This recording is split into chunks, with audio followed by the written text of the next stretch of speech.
राज्य शासनानं शेतकऱ्यांसाठी पुण्यश्लोक अहिल्यादेवी होळकर शेतकरी कर्जमुक्ती योजना 2026 सुरू केली आहे.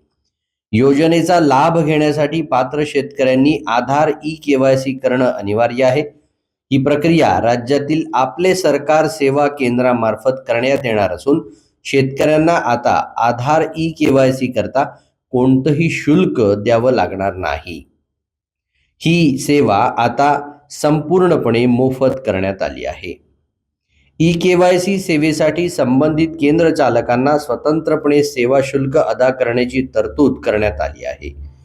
प्रत्येक केंद्रामार्फत करण्यात आलेल्या यशस्वी ई-केवायसी संख्येच्या आधारे लागू सेवा शुल्काची गणना करून महा-आय-टी मार्फत प्रत्येक महिन्याच्या अखेरीस संबंधित केंद्र चालकांच्या खात्यामध्ये ही रक्कम जमा करण्यात येईल. त्यामुळे कर्जमुक्ती योजनेअंतर्गत आधार ई-केवायसी करण्यासाठी शेतकऱ्यांकडून आपले सरकार सेवा केंद्र अथवा केंद्र चालकांनी कोणत्याही प्रकारचे शुल्क आकारू नये असे आवाहन जिल्हाधिकाऱ्यांनी केले आहे. नमस्कार, मी वसुमना पंत, जिल्हाधिकारी चंद्रपूर.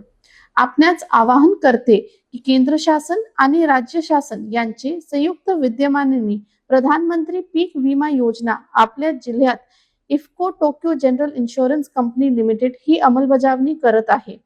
नैसर्गिक आपत्ती, कीड आणि रोगापासून होणारे उत्पन्नाचे आधारे नुकसान भरपाई निश्चित करण्यात येते. जिल्ह्यात या वर्षी आतापर्यंत सरासरीपेक्षा कमी पाऊस झालेला आहे.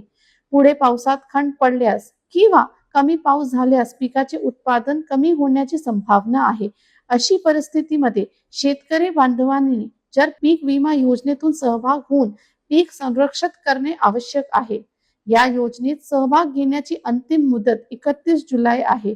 तरी जास्तीत जास्त शेतकरी बांधवांना आवाहन आहे की त्या योजनेचा लाभ घ्यावी.